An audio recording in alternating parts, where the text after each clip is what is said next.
नमस्कार, आप exam tour देख रहे हैं। सबसे ज्यादा समस्या है सिविल कोड विद्यार्थी के साथ। सबसे बड़ा दिक्कत यह है कि उन लोगों का बहुत अधिक समय हो गया।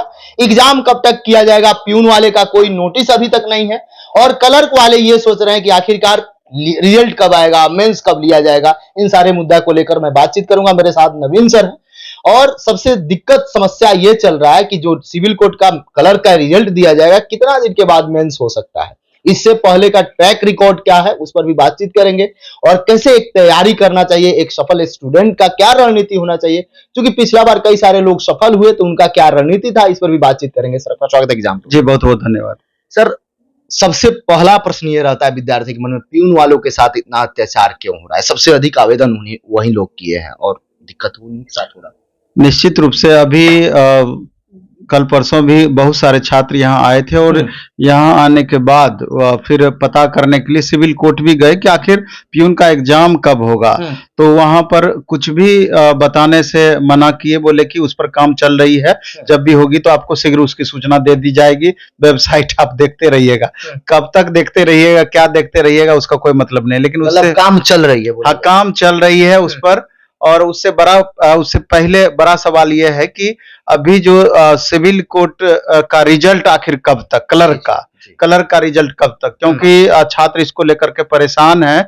क्योंकि 4 लाख अभ्यर्थी में से मात्र 1,80,000 अभ्यर्थी एग्जाम में शामिल हुए थे और जिसमें से करीब 33,500 रिजल्ट करीब दिया जाना है। तो जो छात्र एग्जाम में बैठे थे राहत फील कर रहे हैं, क्योंकि सिलेबस जो इसका है उनको लग रहा है कि पता नहीं अचानक रिजल्ट तो नहीं दे देगा या रिजल्ट कब तक देगा। क्योंकि पिछले महीने ही लग रहा था, 1.5-2 महीना पहले ही लग रहा था कि अब रिजल्ट आ जाएगा, तो अब रिजल्ट आ जाएगा। एक्टिविटी स्टार्ट हुआ था इसका, लेकिन फिर जाकर का भी मामला शांत हो गया। तो जो संभावनाएं बताई जा रही है क्लर्क से रिलेटेड पहले, और इसके बाद ही फिर प्यून का प्रोसेस स्टार्ट होगा। इसके रिजल्ट के बाद तब एग्जाम, हाँ, तब प्यून का। तो इसके बारे में बताया जा रहा है कि नेक्स्ट मंथ में, यानी मार्च के 2nd वीक से लेके 3rd वीक तक में रिजल्ट इसका कभी भी आ सकता है। और जब भी इसका रिजल्ट दिया जाता है तो जनरली देखा जाता है कि 20 दिन के बाद कभी भी एग्जाम ये ले लेती है। 20 से 25 दिन। हाँ, 20 से 25 दिन मैक्सिमम हो गया। तो तमाम वैसे छात्र जो कि जिनका लग रहा है कि मेरा रिजल्ट हो जाएगा, तो वो अपना प्रैक्टिस में बने रहें। क्योंकि आपको भी पता है कि 100 मार्क्स में 90 मार्क्स का एग्जाम होना है, 10 मार्क्स का इंटरव्यू होना है और उसी के आधार पर फिर आपका सिलेक्शन होना है। तो इसमें आप देख रहे हैं कि एक तरीके से कहा जाए तो ऑब्जेक्टिव सब्जेक्टिव का कम्बो एक तरीके से है। सब्जेक्टिव ऑब्जेक्टिव इसलिए बोले कि बहुत सारा इसमें फिलर टाइप का क्वेश्चन, वन लाइनर टाइप का देखने से लगता है वैसा क्वेश्चन, फिर उसका डिस्क्रिप्टिव स्वरूप भी देखने को मिलता है थोड़ा अलग टाइप का। क्योंकि इससे पहले कोर्ट रीडर का एग्जाम हुआ, तो उसी सब बेस पर इसमें मेंस में क्वेश्चंस पूछे जाएंगे, जिसमें बेसिक कंप्यूटर से रिलेटेड 15 क्वेश्चन है, आपका हिंदी और इंग्लिश 20-20 मार्क्स का, और मैथ रीजनिंग 10-10 मार्क्स का, और जीएस का 15 मार्क्स का। 90 मार्क्स में यही इसका सिलेबस है। तो जो भी छात्र है, तो अगर आप एकदम सटीक सिलेबस जानना चाहते हैं किस तरह का पैटर्न रह सकता है, तो प्लेटफॉर्म का रुक्मिणी पब्लिकेशन से बुक आई है मेंस के लिए स्पेशली, तो उस बुक को भी आप आधार बना सकते हैं। एकदम सिमिलर उसी टाइप का क्वेश्चन आपसे पूछा जाएगा, तो उससे भी आप प्रैक्टिस कर सकते हैं। सर, कई लोग ये सोच रहे हैं, जैसे इससे पहले भी आप कई सारे एग्जाम में कट ऑफ एक्सपेक्ट किए, बहुत अच्छा रहा, कई सारे सब्जेक्ट में लड़ भी जाता है, थोड़ा सा भी इधर उधर विद्यार्थी के मन में ये चलता है कि अन्य जो एग्जाम होता है उसमें की तैयारी कर रहे हैं तो कोई दिक्कत नहीं, वो फिर आगे काम दे देगा। ये सिविल कोड का जो मेंस है थोड़ा सा अलग है, इसमें दोनों का कॉम्बो है। यदि ऑब्जेक्टिव पढ़ना है तो सब्जेक्टिव भी लिखना है, सब कुछ करना है। तो यहाँ विद्यार्थी अभी ये सोच रहे हैं कि सिविल कोड के द्वारा अगर रिजल्ट दे दिया जाता है, एक कैलेंडर कर दिया जाता है कि 2 माह बाद मेंस लेंगे या 10 दिन बाद ही लेंगे, तो थोड़ा सा ये प्रॉपर होता कि हम पढ़ें या न पढ़ें। इधर रेलवे की भी वैकेंसी है, इधर बिहार में कई सारे शिक्षक भर्ती है, बहुत सारा वैकेंसी है, बिहार 10+2 वाला भी अपकमिंग है, ये सब समस्या नहीं, लगभग हर कंपटीशन का वही हाल हो गया। रेलवे की अगर बात आप छेड़ दिए तो आप देखें कि एग्जाम कैलेंडर की बातें तो जरूर करते हैं लेकिन फॉलो नहीं करते हैं। अभी एएलपी का एग्जाम का डेट दे दिया गया, जेई का एग्जाम का डेट दे दिया गया 19-20 मार्च को, लेकिन अभी तक रिजल्ट दिया ही नहीं है। तो अब इसमें छात्र परेशान है, पता नहीं कि मेरा रिजल्ट होगा कि नहीं होगा। अब मात्र 20 दिन 21 दिन का समय बच रहा है, आखिर वो करें तो क्या करें।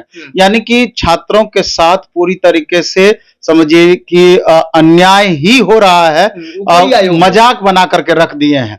और बिहार के संदर्भ में अभी बिहार एसएससी ही देख लीजिए, 25 लाख लगभग बच्चे फॉर्म भरे हुए हैं, अता पता नहीं है। कभी कहते हैं कि हम अब ऑनलाइन टेस्ट सीबीटी मोड में ही लेंगे, फिर कभी आता है कि मे भी सीबीटी मोड नहीं भी लेंगे। तो अभी तक एजेंसी के चयन की बातें नहीं चल रही है। कभी कभी एक्टिविटी स्टार्ट करते हैं तो लगता है कि अब 2 महीने के बाद ये एग्जाम ले लेगी, लेकिन अभी तक कुछ भी अता पता नहीं है। सब इलेक्शन बेस्ड काम हो रहा है। अभी टीचर के मामले में ही देख लीजिए, टीआरई 4.0 की ही बात करें, कब वैकेंसी आएगी, नहीं आएगी, कितनी संख्या में वैकेंसी आएगी। 1,60,000 से स्टार्ट हुआ, 65-70-80,000 पे आके टिक गया है।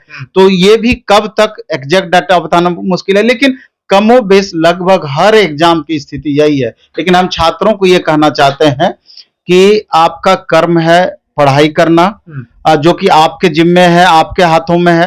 तो जो आपके हाथों में है उस पर आप पूरी तरीके से फोकस किए रखिए, और अचानक जब भी रिजल्ट दे देगी, जब भी डेट दे देगी किसी भी एग्जाम का, तुरंत उस पर लग जाना है। तो इसलिए तैयारी सीरियसली आप करते रहिए सिविल कोर्ट का। जब रिजल्ट देगा तुरंत एग्जाम आपसे ले लेगी 20 दिन का। इससे पहले बहुत सारे विद्यार्थी यहाँ से सफल हुए, कई सारे विद्यार्थी का मैं इंटरव्यू भी किया था। क्या कुछ अब जो तैयारी कर रहे हैं, जैसे सिविल कोर्ट मेंस की तैयारी कर रहे हैं, जिनको लग रहा है कि 65 प्लस है या 70 अंक आ रहा है या 60 प्लस है, वो लोग तैयारी कर रहे हैं, कैटेगरी में है या जनरल भी है, उन लोगों को क्या कुछ बताइएगा, कैसे कर रहे हैं? इसमें 2 बातें हैं। जैसे कि महिलाओं का बिहार में स्पेशल रिजर्वेशन है 35% का, तो स्वाभाविक है कि स्पेशल रिजर्वेशन है तो कट ऑफ को वो प्रभावित करता ही करता है। और 1,80,000 में 33,500 रिजल्ट देना, यानी कि 5 पर 1 स्टूडेंट को लेना ही लेना है। तो ऐसे में हमको लगता है कि यूआर कैटेगरी के कैंडिडेट जिनका 63 से 65 मार्क्स आ रहा है, तो निश्चित रूप से वो तैयारी स्टार्ट कर लें। और category by category BC1, BC2, SC, ST का जो बिहार के संदर्भ में जो गैप रहता है 3 नंबर 4 नंबर के मार्जिन वगैरह का, तो उस बीच में उसके मार्जिन का आप ध्यान रख करके आगे का तैयारी कर सकते हैं। और महिलाओं के संदर्भ में लगभग 7-8 नंबर का अंतर निश्चित रूप से हो जाएगा, यूआर कैटेगरी का जो कट ऑफ जाएगा, तो उस हिसाब से तैयारी में अपना लगे रहेंगे। सर, कोर्ट को ही न्याय हर चीज में देना है। कहीं भी किसी के साथ अनजस्टिस होता है तो कोर्ट ही न्याय देता है। लेकिन ये कोर्ट के विद्यार्थी कई बार ट्विटर कैंपेन किए, लगातार परसों भी गए मिलने, कोई कुछ नहीं बता रहा है। कैसे कब तक चलेगा सर ये सब अब बोलने की बातें रह गई है।